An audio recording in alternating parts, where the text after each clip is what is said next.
the host agreement's only with the one I'm working right now. Yeah. And the building, as you can see on the corner, is under construction. We'll be paying it a visit soon. So is that gonna be painted, some kind of psychedelic colors? No. They're very limited, even in the regulations of Just signage, kidding. colors. Right. Some people may view it as a colorful place, I don't know. And I certainly think they're gonna keep it as inert as possible and make it look nice. And is it the whole building, or are they sharing it? No, it's the whole building. The whole building? Yep. It's a pretty big building.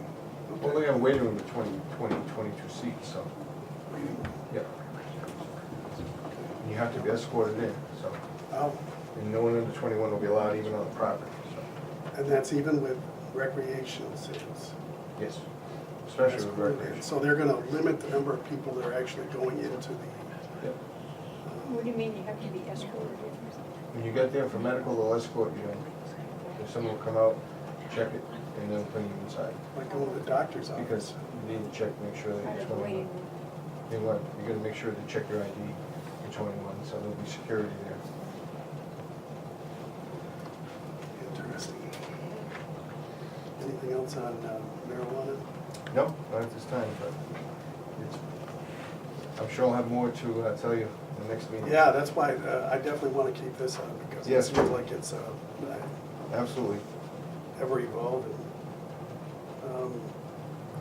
No other ongoing business, so I guess we can go to new business.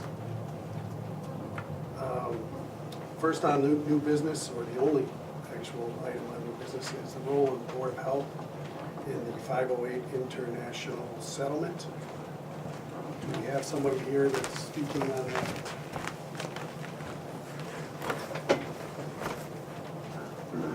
Mr. Brunel, do you want to, yeah, please come over. Have a seat.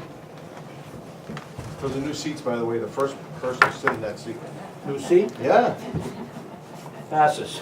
It doesn't have rollers, though. No, we don't want them scooting away. Yeah. Bob Brunel, Brookfield Road. I just wanted to get an idea of what the process is gonna be when there's excessive noise coming from the racing in 508. According to the mass noise disturbances, they direct you to contact the Board of Health and contact the police department. So I guess the first question is, is there any coordination between the police department and the Board of Health, or do you just operate independently? I operate only under the auspices of this board, and I would have a meter, which it's out for calibration. Yep. There was no need for me to keep it right at this point. It's too expensive and there's too much liability. So I gave it back to the DEP. When I need it again, ask for it, and I can go and pick it up. And then if someone would complain of a noise violation, I would take the meter. I would call if there was someone from Sturbridge, I would call the Sturbridge Board of Health agent, and she would meet with me and we would do the test together. Okay. Very good, okay. And you would apparently, well, I'll ask you, you're gonna follow the DEP guidelines of that the noise can't be more than 10 decibels over the ambient. Yeah, we follow the DEP guidelines because we have no regulations regarding noise, so we follow the standards set forth by the DEP. That's it, that's all I have. I'd like to ask a question. You have to go up to the chair. Yeah, come on up. I think we have an issue on Donovan now, by the way. Brookfield yeah. Road. We have an issue of the weekends. I know the last time we had a noise issue, there was some back and forth about, well, I can't be there every weekend because I have a life other than. You're saying me? Yeah, you and, I think it was one other board member too. I think anytime there's a complaint issued, if I was not available, I would inform the chairman that I'm not available, or I would ask someone to cover for me from another town, another agent, and they would handle it. There's always coverage, so no matter what, if you called here and you dialed 2, it would dial my cell phone, I answer my cell phone, If I was away on vacation or away on training, I would ask someone in another town to cover for me. Sturbridge- Even on the weekends? Board of Health is open 7 days a week, 24 hours a day.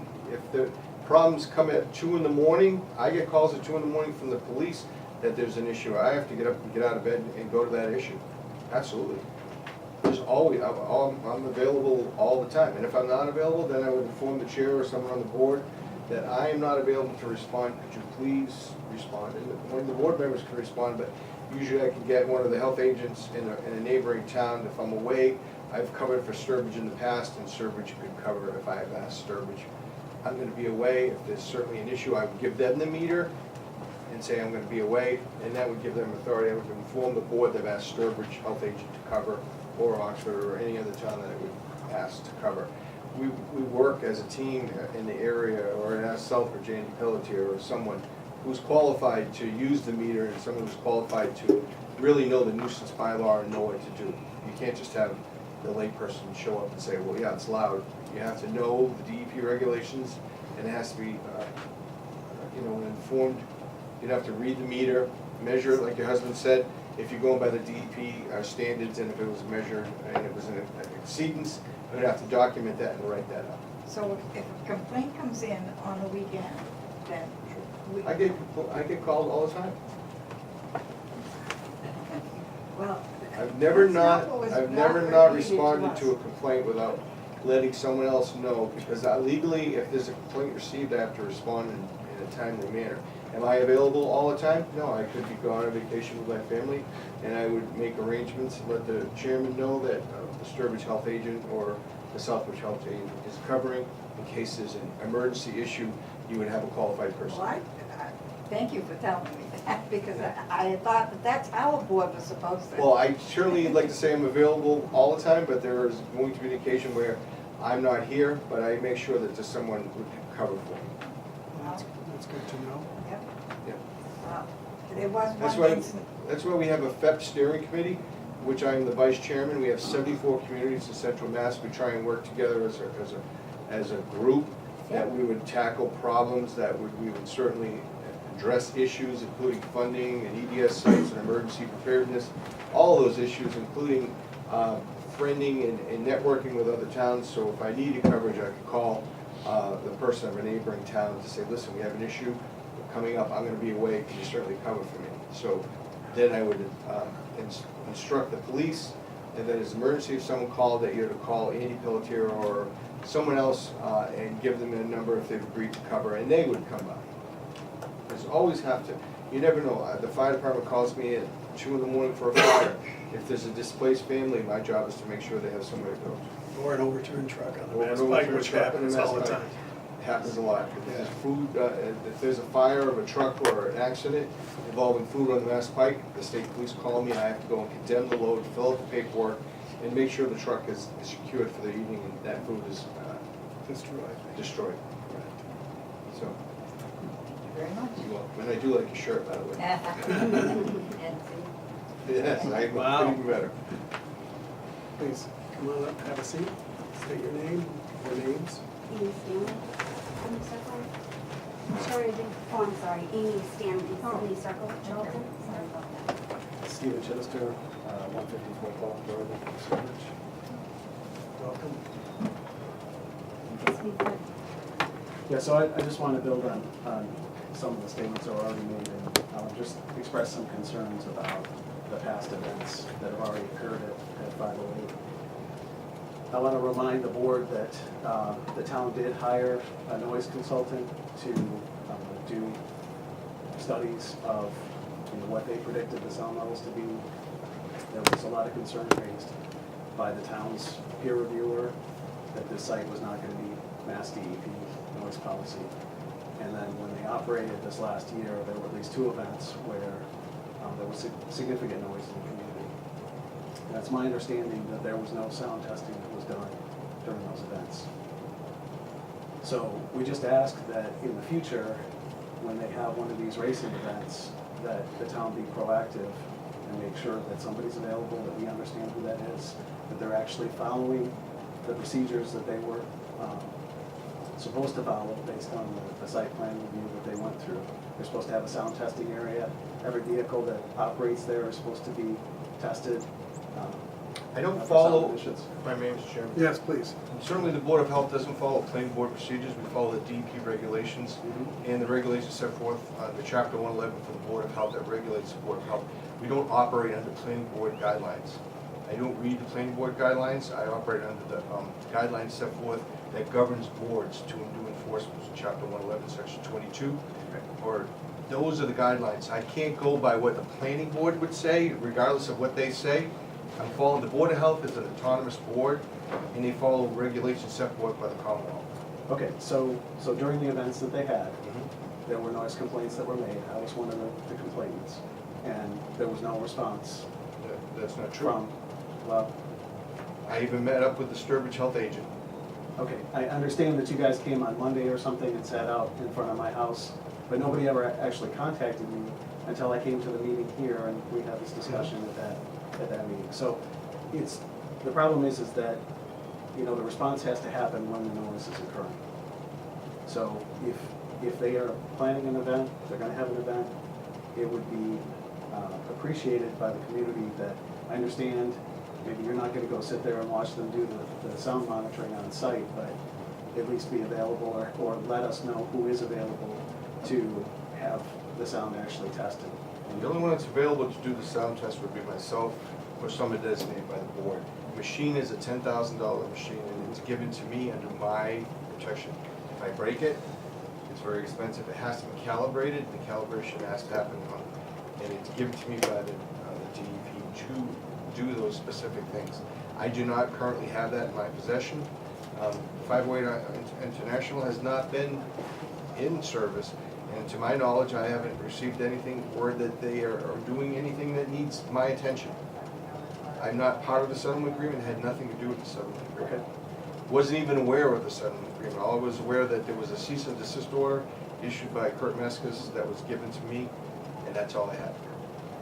So if there is a planned event and it's made, you know, the public's made aware of this a couple of weeks in advance, is that something that you can prepare for, that you can have? I am always prepared for anything I have to do. So if I feel that in good faith, they are operating within their parameters, and someone complains, I still have to go. I still have to go and make an attempt to, but if I need to have, the machine, the equipment, and right now I don't have that. I'm not aware that 508 is doing anything right at this point. I've not been released by the town to say that they're okay to do whatever. So until I receive word that there's some kind of agreement that they're allowed to do anything, I'm not issuing permits. So it's a moot point this time. I don't have anything that says that I'm allowed to give out permits, that there's an agreement. I'm not aware of any agreement. Okay. I want to make sure that the next event that happens, that, Rest you know, we assured, don't- if you call me, you got my, call this and press 2, it's gonna dial my cell phone, I'm gonna answer, and you tell me that you're there and you're based upon your address, I will be there to do an inspection. If not, someone with knowledge, with a machine, would show up.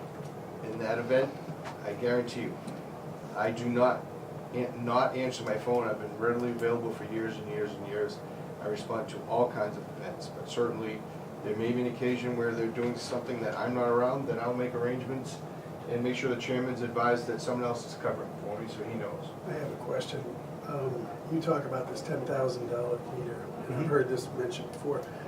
Are there surrounding towns that have those? No. No, No. because they're $10,000. They're $10,000 and they have to be calibrated.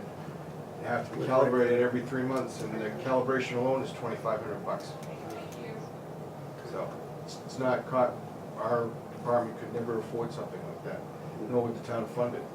So it's not used enough to really. We've called the DP in the past. They've come over to the library and brought that machine, you know, performed the test.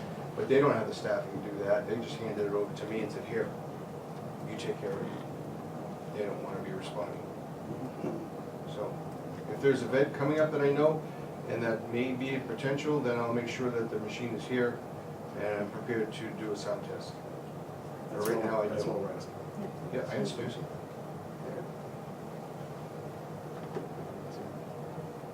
So the planning board is the one that's in charge of those different, was it number 15, where they had to have the sound test booth there? You guys have nothing to do with that? I have nothing to do with that. Okay. No, the Board of Health operates on certain regulations that govern boards. And we follow, if we don't have a regulation, we follow the regulations. That would be a state regulation. We can't be less strict. We could be more strict if they decide to, and this board has a meeting, and they decide to make the sound level different. They can do that without even having a special meeting. The only thing requires that would be placed in the paper for a change in regulation would be Title V regulations. You cannot change Title V regulations without a special hearing. Good to know. I wasn't aware of that. Anything else? Yes, Okay. Thank you. Anybody else from the audience?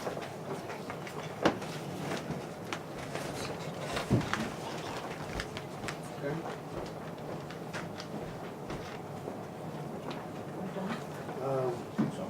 I have just a Yes, small yes, issue, yes. that I don't even know if this board, if it's appropriate, but I'll Bring bring it it up. up anyway. You're new, so even if you're wrong, we're not gonna say Okay, anything great. bad about you. So we had Earth Festival last week, and Mm-hmm. it was wonderful. And when we had two horses from Russell's Farm come up so that the kids could pet them and everything, when they got there, they noticed that there were little flags all over the common. And it turns out that the day before Earth Fest, they had put pesticides all over the common. Oh, my And the goodness. horses, they were worried the horses would eat that, plus they're also worried about kids running around and all this. And then people started saying to me, why are they putting pesticides in the common? And so I don't know who would be the appropriate person to bring this up to. Kurt. Kurt? Yeah. That's the day before. The day before. They hired a new So- landscaping They've got a new company. landscaping Oh, so it's not the company. highway department? No, No. that's contracted out. There's a new landscaping company, it used to be Lawns R Us, I don't know who it is. Yeah. And they put flags out, that means they must have put some kind of, And the flag said pesticide on yeah. it. Yeah. So, which was kind of bizarre, and I've never seen that before, I don't think, That is not good Lawns R Us timing did that. at all. Very bad timing. And there may have been just a lack of communication, Yeah, but we still. just wanna, people were kind of upset about it. Yeah, I did see the flags, and I knew that Earth Day was, they asked us about Earth Day, I was calling, and couldn't anticipate, certainly have pesticide there and have Earth Day on that, it's not good timing. I think it needs to be better coordinated next time. Plus, we need to find out why we're using pesticides on the town. I agree. Doesn't make sense. Who would be People the are out there go-to with for their that? dogs during the day. and Yeah, a lot open of the dogs, door, a lot of yeah. little kids rolling in the Little grass. kids running and playing on the weekends, it really shouldn't happen. I don't know. Yeah. I did have a pesticide license for a long time, but probably don't, but I would, if they flagged it and it was posted in the material safety data sheet, had to give it to the town. And in general, Jim, since you do have some expertise with pesticides, how long would it be for that to, That was probably gonna be, until it rained in. okay, so it could be more than a couple of Most days? pesticides that are put in for rodents or ants, when it dries in 4 hours, it is not harmful to humans. Okay, Because they do it in restaurants and stuff, in food areas, Yeah. it's not harmful to so humans. 4 hours. Thanks for hosting. See ya. 4 hours. 4 hours, okay. But still, I mean, there's still something there. There's got. Yeah, I think that, Maybe I'll send a letter to the selectmen. I would. I think you should, Earth Day's on this day, and why are we putting pesticide on the common? The children playing, the dogs are out there every day, There's dogs out there every day. Every Yeah, day. Yeah. but especially before an event where you're gonna have hundreds of people out there the day before, I mean, it's just. well, remember, at one time, there were all wells here, and there's still a well next door, I'm sure she wouldn't appreciate pesticides. Still wells, right, You're right, so still wells. So, we're worried about contamination, certain Yeah. pesticide on an area that could wash into and permeate the soil. yeah, There's still people that have wells, and one of them's a neighbor right across, so yeah. not everyone is tied into the water on the street, so. Can I take advantage of asking another question about Yes, wells? please do. When Sandy Dam was on the board, she instituted a whole bunch of well regulations. before you could, before a well was used, at the beginning, when the house was built, you had to pass all these different regulations, It's still in effect. and they're still in effect. My concern is that people, if their house has been bought and sold, are people still testing their wells? I mean, I Usually the get my bank, wells tested in every Charlton, year, usually just the in bank- case, but I think it's more of a personal request. Like if I bought a home, I would say I want the well test. right, I think they have to test for coliform. E. coli, coliform, coliform before the bacteria, home is before the purchased. home. But But that's not VOC. No, of course But if I not. was gonna buy a home in Charlton, I would request before I bought it that you do the following tests. Right. yeah, I'm not so much concerned with the new purchase, I'm concerned With with the people that have resale. lived there for, no, not even that, people that have lived there for maybe 15 years and they've never tested their water. Correct. This Since board they is- moved in. Yeah, And is there anything, you can't, in a private home, this board has discussed many times Yes. about the authority, once it leaves, once we sign that deed restriction and build the house, the authority of the board is gone. It's a privately owned is there any home. way we can advise people that they should Sure, try I to think get their wells we- tested every We did. 4 years? Yeah. We put there's a link on the website for the Board of Health advising that you test your home yearly, or at least biannually. It was done the work by these 4 gentlemen from WPI. It's a very informative thing for the residents of Charlton. Wow, And okay, it's and on that's there. on And I the think Board of Health website? It's still there. I think so, And it's on the towns, so if you link Okay. on it, it encourages people to do the contamination. They talk about how when you turn your faucet on, everyone experiences that, they expect that water to be clean, and it's Right. not always. Yeah. And that you should test your well, and it's very, they did a very good job on it. So, and we hand out the Well, that's pamphlets great, still. that's great to know, yeah. And a matter of fact, the DEP today, Mark Baldy mentioned Sandy Dam. He did? Yes. Yeah, yeah. Yeah, I remember Mark for years. Yeah. He was here from the beginning with He- ExxonMobil. That's what he said, 25 years today. Yeah. Since So- he started, he was handed over the ExxonMobil Charlton, Yeah. 25 years saying he was still meeting today with the town Yeah. in ExxonMobil. And that's what he mentioned, Sandy Yeah. Dam. So well testing, Kathleen, I think we kind of touched on this before, but if somebody were to come in, maybe they're from out of town and they Yep. contact the board and they say, what do I need to know about, or what do you recommend? I would- Not just for wells, I'm talking anything, like how far am I from the nearest dump, or is there a Superfund site? I mean, a lot of people, and I hear this all the time, people are moving, they're transferring in here from another state, and then they move in and they go, oh my gosh, I We're didn't working, realize. we work, and there's some paperwork out there that I'd like you to look at that would talk about septic systems, and we've had issues with wells, that we're working on better informing the public. And I think when people call here and they ask about it, we recommend that you would maybe want to request that you have at least test for some of the VOCs. It's not that expensive. It's not. There's like 108 or 106. And that's like a dozen or more items that it tests for? Yeah, and that would give you, and add MTB and add 1,4 if you have to in areas. But there's gonna be a water line connected there, and believe it or not, people are actually buying property in the affected areas because they know they're gonna get connected to water. Well, yeah, sure. And I said, you know that the area is contaminated? He goes, yeah, but there's a water line coming, right? I said, yes. He said, that's why I'm buying it. Because I wanna live in Charlton, and I And don't, he's gonna have to pay for water. And we've said this before, and I want to say it again, because you know best, you have a lot of expertise with Southbridge. Southbridge has some of the cleanest water in the state. they just won an award for So there you the go. best water system in New England. Yeah. We In did a New tour England. once of the Southbridge water facilities up in the hill, and it was so gorgeous. Yeah. Yeah. And the plant was absolutely pristine. They actually went to Las Vegas to receive their award. Jeez. Yeah. So they have, what, 5 reservoirs in Southbridge, Yeah. right? And it's protected. It's not like there's anything You within show up on sight. there and you're gonna be in trouble. It's crystal clear fed, lakes, ponds. So it doesn't have iron, arsenic.